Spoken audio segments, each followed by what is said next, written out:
All right, welcome to The Explainer. Today, we're jumping right into an amazing travel blog to take you on a virtual trip through Okunikko, Japan. We're talking a paradise of waterfalls, incredible wildlife, and ancient myths, and it's all just a short trip from Tokyo. You know that feeling, right? When the summer heat just gets to be too much and you feel this deep need to get away, to go somewhere you can actually breathe and feel cool and refreshed.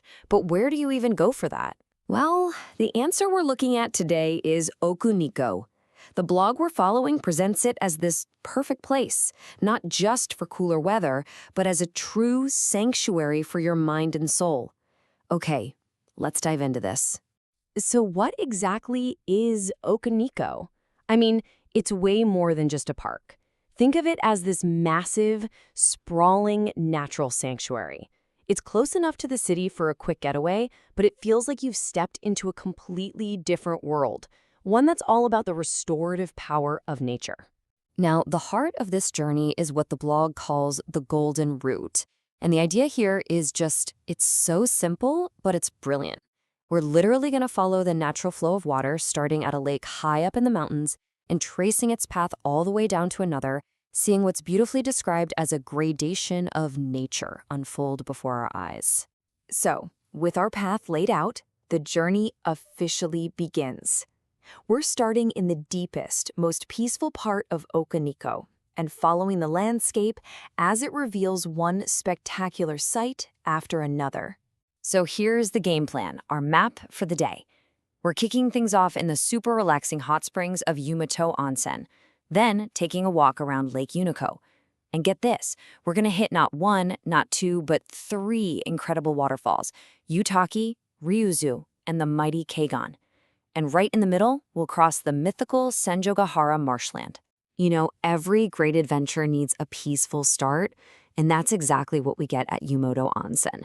Just picture it, breathing in that crisp mountain air, surrounded by the quiet hum of nature, knowing you can soak later in those famous milky white sulfur springs.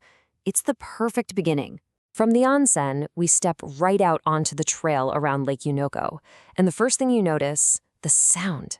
The air is just alive, because this area is a total paradise for birdwatchers.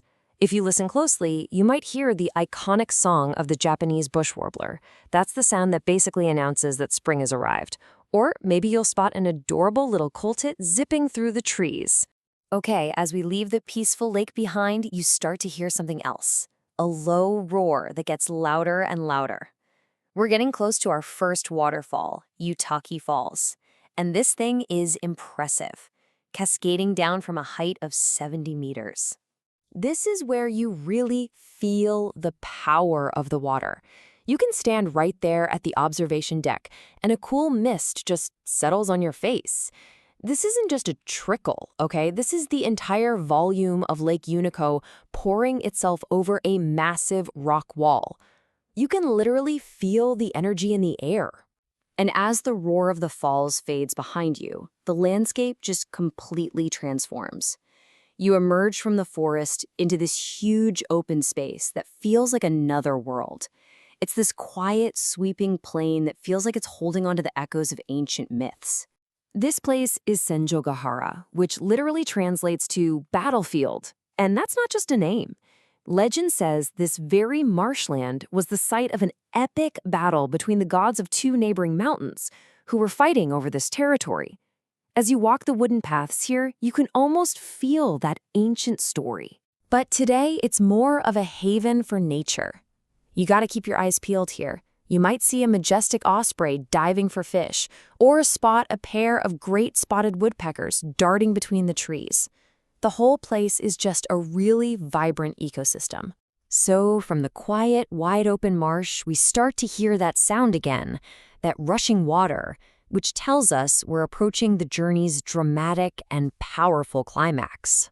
First up is Ryuzu Falls, or Dragon's Head Falls. Now, unlike the sheer drop of Yutaki, this one is different.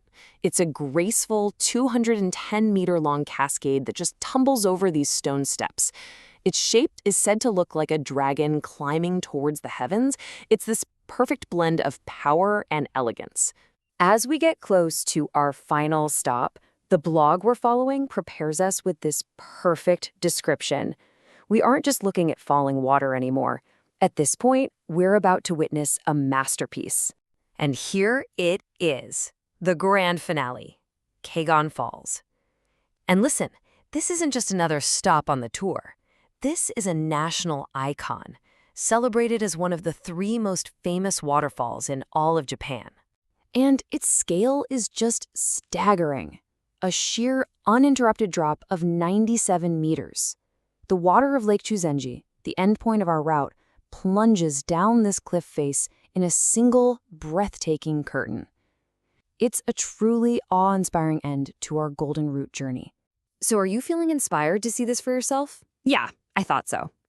Let's shift gears a little and look at the practical side of how you can plan your own trip to Okunikko. First, it's pretty cool to know you're walking through layers and layers of history. This area has been a secret site for mountain worship since way back in the 8th century, a holy place for the shoguns in the Edo period, and later a summer resort for international diplomats.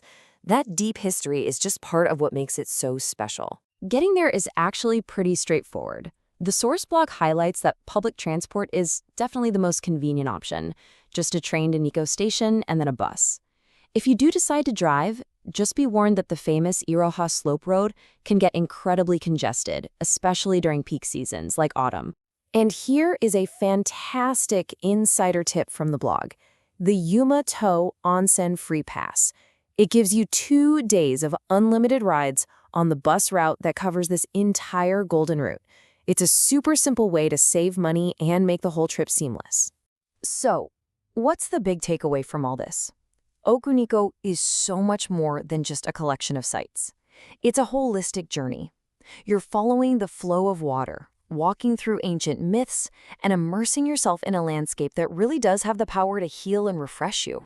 I mean, from tranquil lakes and singing birds to waterfalls that roar like mythical beasts, Okunikko is a living, breathing work of art. The only question left is when will you answer the call and go see it for yourself?